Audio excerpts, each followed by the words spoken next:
The relations between the United States and Saudi Arabia have come under scrutiny since the killing of the journalist Jamal Khashoggi in Istanbul. Some US lawmakers such as Lindsey Graham accused the Crown Prince of Saudi Arabia Mohammed bin Salman for having the journalist killed, and there has been international coverage that is wondering what the US will do, leaving Trump in an awkward position who cultivated an intimate relationship with the Saudi king and his son. But this gruesome event is unlikely to fundamentally alter the political, economic and security relationship the US has with Saudi, and will probably not lead to anything more than mild condemnations and a symbolic political gesture. At worst, the US may increase pressure to remove bin Salman, which is unlikely since he has been showcased as a reformer and has already got many stakeholders involved in his big economic reform project. But more importantly, Saudi's role in the region will become more important to America's interest in an evolving geopolitical environment in context of the growing influence of Russia and China, as well as more assertive regional powers such as Iran and Turkey. In addition to this, both the United States and the United Kingdom value economic ties in the arms trade more than human rights and would not want to lose billion-dollar defense contracts, especially at a time of economic uncertainty. I'm Kasim, welcome to KJ Vids, and in this video we will take a look at the historical relationship between the United States and Saudi Arabia. Saudi-US diplomatic relations were established on the foundation of military, political and commercial understandings developed during and immediately following the Second World War. The United States recognized King Abdulaziz as the ruler of Hijaz and Najd, the western and central regions of the peninsula, in 1931. However, prior to 1942, the United States did not have resident diplomatic representatives in the kingdom. From the early 1930s through 1945, US-Saudi relations were shaped significantly by the awarding in 1933 of an oil exploration concession to the Californian Arabian Standard Oil Company, or KSOC, which is the forerunner of today's Saudi's Aramco.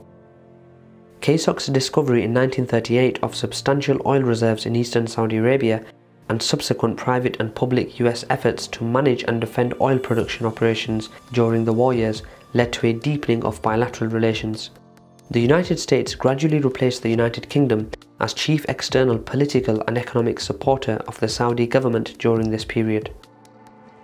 Many observers of the US-Saudi relations identify a meeting on 14 February 1945 between President Franklin Roosevelt and King Abdulaziz aboard on the United States Quincy vessel as the starting point for the more robust US-Saudi political relationship that developed thereafter.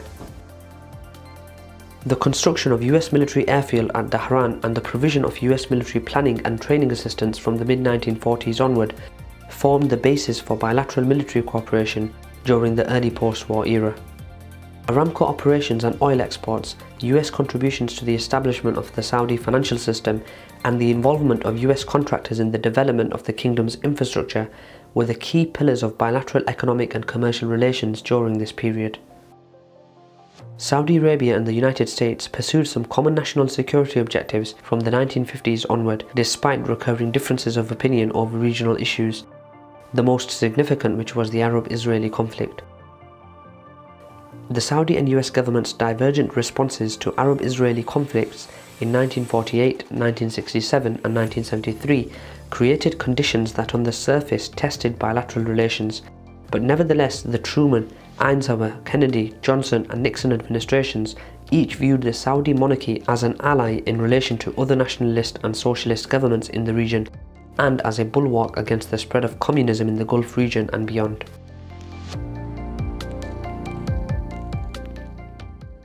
The October 1973 Arab-Israeli War brought latent tensions in US-Saudi relations and temporarily altered the prevailing political and economic dynamics of the relationship when Saudi leaders instituted an oil embargo and oil production cuts. In the United States, the oil shocks produced inflation and generated a new concern about foreign investment from oil-producing countries and open speculation about the advisability and feasibility of militarily seizing oil fields in Saudi Arabia or other countries. According to Jeff Colgan, an expert on oil politics, most people misunderstand the events of 1973. It was the price controls imposed by the Nixon administration that actually created the gasoline shortages. The Saudi oil embargo decreased world oil production by just 2 to 4%, and only for a few months. Even more importantly, a lot has changed since 1973. Back then, the oil market functioned mostly on long-term contracts. Today's more flexible global oil system mostly uses spot markets, meaning a buyer can easily find oil from another country. So the United States could replace its imports from Saudi Arabia relatively easily with imports from elsewhere.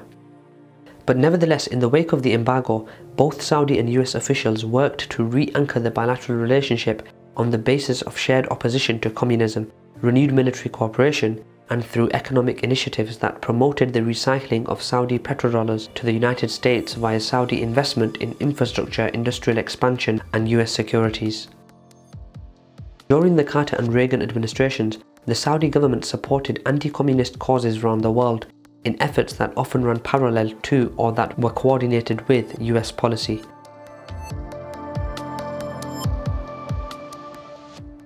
The 1979 Iranian Revolution and the Soviet invasion of Afghanistan helped fuel a decade of collaborative US-Saudi foreign policy efforts, including shared support for anti-Soviet Mujahideen fighters in Afghanistan and for Saddam Hussein's war against Iran.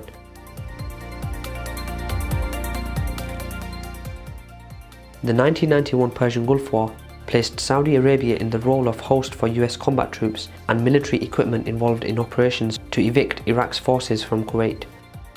The continued presence of US troops in Saudi Arabia during the 1990s was cited as a serious provocation by some Saudi opposition figures, including Al-Qaeda leader Osama bin Laden, whose supporters, allies and affiliates have since attacked the United States, Saudi Arabia and others from around the world.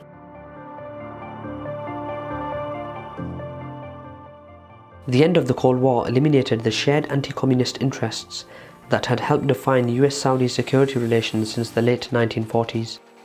Continuing interest in preventing conflict from threatening the political status quo in the Persian Gulf region and from interrupting the continued flow of Saudi oil to international markets remained strong. US-Saudi differences over the Arab-Israeli conflict and other regional issues also persisted. The Clinton administration's policy of dual containment of both Iraq and Iran was supported in part by US military personnel based in Saudi Arabia, 24 of whom were killed and hundreds of whom were injured in two terrorist bombings in Riyadh in 1995 and Dhahran in 1996.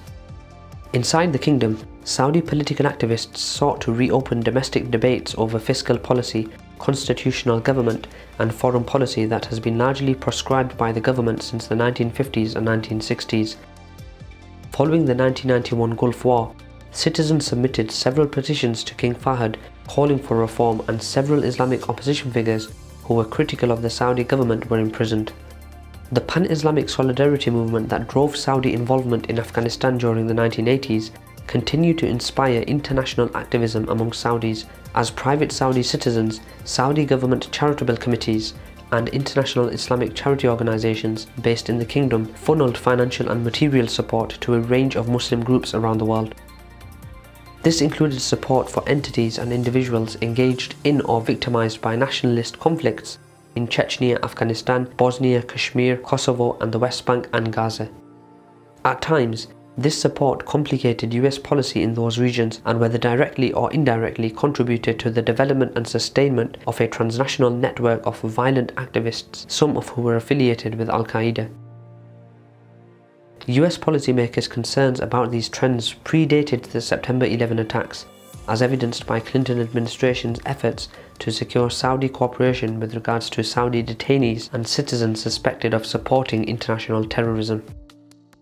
As the first post-Cold War decade of US-Saudi relations came to a close, the bilateral relationship remained strong in traditional areas such as defense cooperation, but showed signs of weakness in other areas. Political ties were challenged by the lingering effects of anti-US terrorist attacks, disagreements over the resurgence of Israeli-Palestinian fighting from the late 2000s onwards, and basic incompatibilities in some US and Saudi figures' expectations concerning political reform and human rights in the kingdom.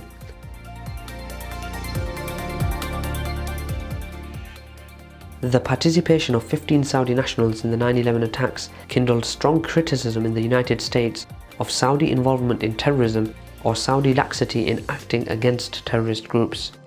The attacks constituted the most serious challenge to US-Saudi relations since the 1973 to 1974 oil embargo, and some analysts have since contended that Al-Qaeda planners may have chosen a large number of Saudi participants for the attacks in an attempt to damage US-Saudi relations. Some critical commentators went as far as to accuse Saudi government officials of responsibility for the 9/11 attacks through design or negligence. Others have taken a long-term view that Saudi policy decisions over several decades directly or indirectly supported the development of certain types of religious extremism and international terrorism, which is now perceived to threaten citizens of the United States, Saudi Arabia and other countries. They argued that the Saudi government permitted or encouraged fundraising in Saudi Arabia by some charitable religious groups that were linked to Al-Qaeda and other terrorist groups.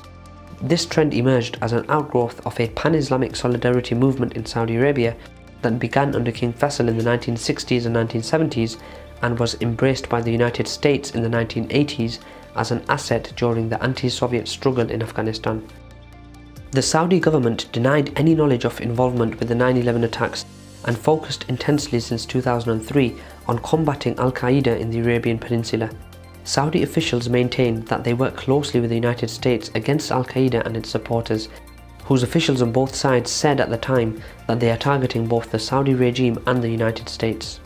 US government statements have generally complimented Saudi cooperation with US counter-terrorism initiatives since 2003, while sometimes suggesting that Saudi can and should do more, particularly with regards to threats beyond Saudi borders. In a 2008 report by the US Department of State, the US praised improvements for Saudi counter-terrorism practice. The Bush administration officials routinely praised Saudi's domestic counter-terrorism efforts.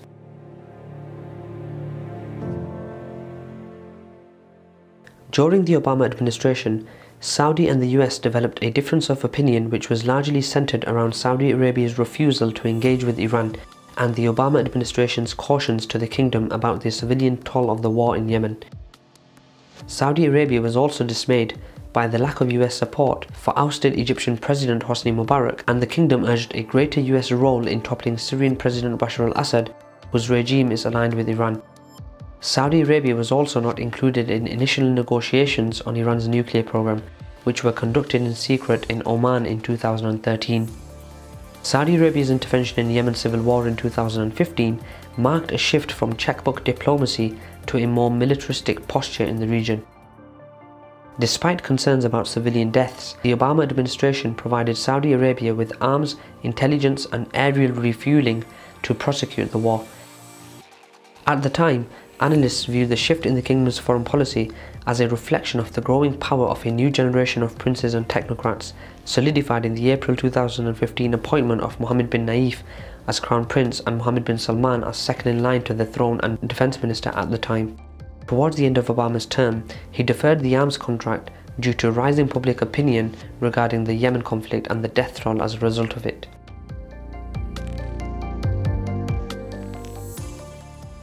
Under the Trump administration, relations were publicly strengthened and the US has been fully supporting Saudi Arabia in its regional role.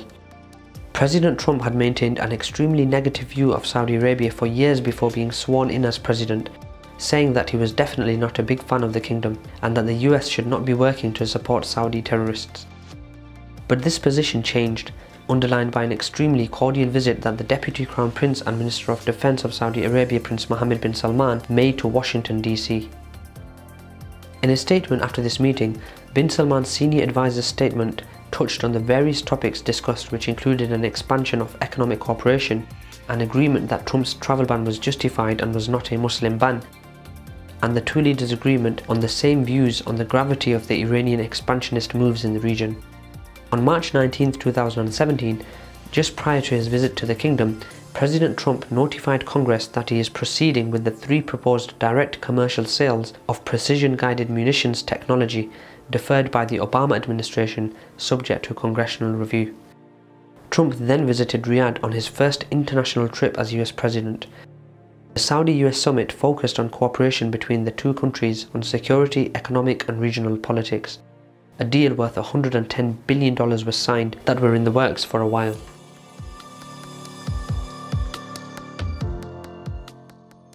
Though the US no longer imports as much as it did from Saudi Arabia or the Gulf, who now mostly export their oil to China, India, Japan, Korea and so on, Trump has said repeatedly global oil prices still have a big impact in the US, and Saudi Arabia has a big role in raising or lowering oil prices.